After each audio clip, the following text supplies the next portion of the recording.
je vais aborder maintenant un petit peu plus en détail tout ce qui concerne les playbacks et donc les cues. Alors donc là on peut voir au niveau de l'écran que j'ai mes numéros de queue qui sont bien indiqués ici. Ensuite les temps de fondu, de montée, de descente, les temps de changement au niveau des palettes de couleurs, des gobos et autres, ainsi que des positions. Donc on voit que je peux rentrer tous ces temps avec facilité, donc ça me permet de pouvoir avoir des réglages assez intéressants. Donc ensuite, au niveau de ces cues, l'enregistrement en lui-même est assez simple, que ce soit effacé ou copié ou déplacé. Donc voilà, ce sont des choses que je peux faire assez facilement. Et donc les possibilités sont quand même assez étendues. Par exemple, au niveau de ma fenêtre, donc je vais revenir sur le cue numéro 1. Voilà. Donc là on voit sur mon écran que tout est à 0. Donc là si par exemple je monte un fader quel qu'il soit, on voit que de suite dans la partie basse je vais savoir exactement quel type de projecteur je touche. Donc ça c'est quand même assez intéressant parce que ça me permet tout de suite de savoir derrière finalement les différents réglages auxquels j'accède. Et donc là j'ai mes petits chiffres rouges, m'indiquent que j'ai monté des intensités et que j'ai redescendu ou que j'ai laissé quelque chose dans l'état mais que rien n'est enregistré. Voilà, donc là si je veux remettre tout à 0, j'appuie 2 fois sur clear, j'ai tout qui se remet à 0 et je peux partir sur quelque chose. Donc je vais aller sur mon Q2 par exemple, je vois que ici je vais avoir un certain nombre de projecteurs qui sont allumés, mais je me dis que ça serait intéressant de rajouter par exemple ici tous mes contres qui sont complètement à 0. Donc j'ai la possibilité tout simplement de pouvoir les monter par le biais des faders, comme je pourrais le faire sur l'ensemble des projecteurs. Je peux le faire aussi par le biais ici du clavier numérique. Donc là si par exemple je fais de 1 à 12 ici, que je vais faire hâte pour dire que je veux travailler sur ces projecteurs. Donc là j'ai mon petit cadre orange autour qui s'est signalé. Je vais par exemple les mettre à, imaginons 25%. Je vais appuyer sur Enter et là j'ai bien mes projecteurs qui montent à 25%. Donc ici en bleu j'ai tout ce qui est déjà enregistré. En rouge c'est tout ce que je viens de modifier mais qui n'est pas enregistré.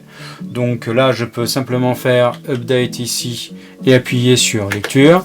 Voilà, et hop, je suis passé en bleu. Donc mes projecteurs sont toujours sélectionnés parce que je peux toujours agir dessus. Mais en même temps, ils font partie de mon effet. Donc là je sais qu'en effet 2, maintenant j'ai l'ensemble des contres qui s'allument. Si ensuite je veux modifier tout simplement l'intensité, donc je vais faire Hâte 35 par exemple parce que j'ai besoin d'un petit peu plus de puissance, donc là ils vont passer à 35, ils reviennent en rouge, je refais un update ici et j'appuie sur lecture pour valider que ce soit bien sur mon master playback et voilà, j'ai bien mon niveau de 35. Ensuite je passe à l'effet d'après, donc naturellement je reviens à 0. Je vous expliquerai un petit peu plus tard pourquoi. Et par exemple, je vais sur mon effet 4 où tous mes rasants se sont éteints. Donc là, cet effet-là, ça m'intéresse de le conserver comme il est. Mais j'aurais besoin, entre mon effet 4 et mon effet 5, de rajouter quelque chose. Donc là, tel que je suis, je vais juste rajouter mes projecteurs. Voilà. Ici. Donc là, je sais qu'ils vont monter dans une intensité aux alentours de 30. Mais voilà, je suis de l'effet 4 à l'effet 5, je suis un petit peu bloqué. Et ben en fait, c'est pas un problème. Donc je vais appuyer, parce que j'en ai besoin, sur le bouton Shift. Je vais appuyer sur Enregistrement. Voilà. Ensuite, je vais faire 4.1. Voilà.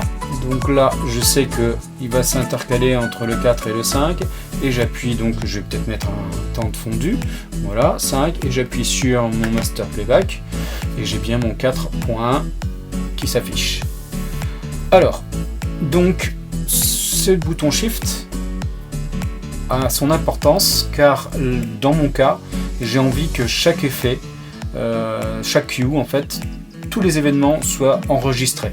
Tout simplement parce que ce bouton Shift met une option dans l'enregistrement qui va faire que tout sera systématiquement enregistré. Donc cette option Shift fait que j'enregistre tout et qu'à ce moment-là, si j'ai des modifications à faire, je n'ai pas à me préoccuper de ce qui suit après. Je sais que de toute façon, tout ce qui est à 0 est à 0, tout ce qui est à 20 est à 20 et ainsi de suite. Si par contre je n'appuie pas sur ce bouton Shift, là en effet, les valeurs restent telles quelles tant que je ne les modifie pas, tant que je ne mets pas tout à 0, tant que je ne mets pas à full ou tant que je ne change pas de couleur, ça reste tel quel. Donc ça c'est déjà une option assez intéressante car lors d'un spectacle, je peux très bien sur certains cues utiliser cette option là. Pour d'autres cues où j'ai envie de pouvoir laisser les choses en état, dans les deux cas les choses sont intéressantes. Ensuite au niveau donc des playbacks, donc là je vais remettre ça à 0, je vais revenir ici à 0, voilà. Ensuite on peut voir en effet que sur un playback j'ai la possibilité de les nommer. Donc là si par exemple j'appuie ici, donc j'ai tout à fait possibilité de pouvoir rentrer le nom par exemple de cet effet là. Imaginons par exemple, j'ai marqué froid, parce que c'est une ambiance froide, je fais OK, et donc là j'ai bien mon froid qui est ici. Ensuite c'est pareil au niveau de mes effets, donc là je peux me balader à travers et modifier les choses. C'est-à-dire que là j'ai toujours possibilité de modifier ici ce temps, voilà, donc ça c'est une possibilité.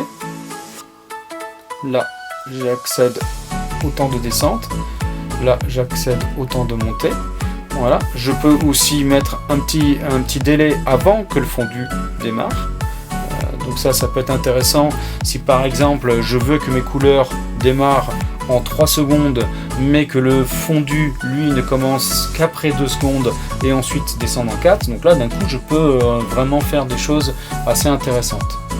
Et ensuite donc ces flèches me permettent aussi bien évidemment de pouvoir monter, voilà, sachant que si par exemple imaginons je vais aller sur l'effet 21, donc si j'appuie sur lecture et 21, je vais directement à la piste 21.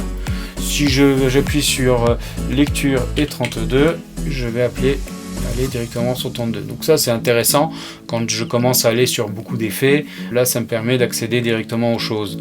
Sachant que au niveau de la console FLX, je peux aller jusqu'à 10 000 cues sur l'ensemble des playbacks ou sur une seule liste de playback. Donc si je dois aller au cue 557, c'est quand même beaucoup plus pratique d'y aller par le biais du pavé numérique que de faire défiler par le biais des touches.